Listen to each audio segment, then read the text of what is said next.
Unraveling the Mystery, a fine kettle of fish. Hello, everyone. Welcome back to our channel, where we dive into the fascinating world of English phrases and idioms. Today, we're going to explore a rather quirky and interesting expression, a fine kettle of fish. Have you ever heard someone use it and wondered what on earth they meant? Well, you're in the right place. Let's unpack the meaning, origin, and how to use this phrase in your everyday conversations. The phrase, a fine kettle of fish, refers to a situation that is confusing or problematic. It's often used to describe a mess or a muddle that's not easily resolved. Interestingly, the word fine here is used ironically, meaning that the situation is anything but fine.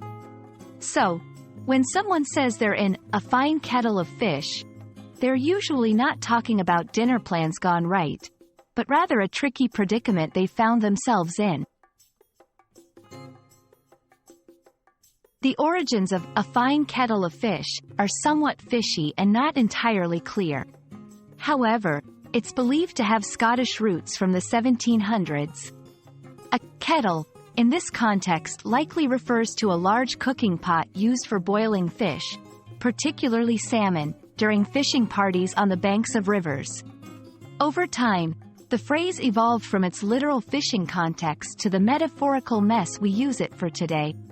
It's a great example of how language and meaning transform over time. Understanding when and how to use a fine kettle of fish can add a playful or sarcastic tone to your conversations.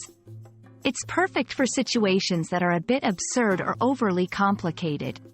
Here are a few examples. After trying to fix the car ourselves, we ended up with a fine kettle of fish, needing more repairs than when we started. So, you forgot to send the invitations for the party? Well, that's a fine kettle of fish. Remember, while it's a fun phrase to use, it's best suited for informal situations or with people who appreciate idiomatic expressions. And there you have it, a deep dive into the phrase, a fine kettle of fish. We hope this video has shed some light on this peculiar but charming expression. It's a great reminder of how colorful and dynamic the English language can be. So next time you find yourself in a bewildering situation, why not lighten the mood by declaring it a fine kettle of fish? Thanks for watching, and see you in our next video where we'll explore more fascinating aspects of the English language.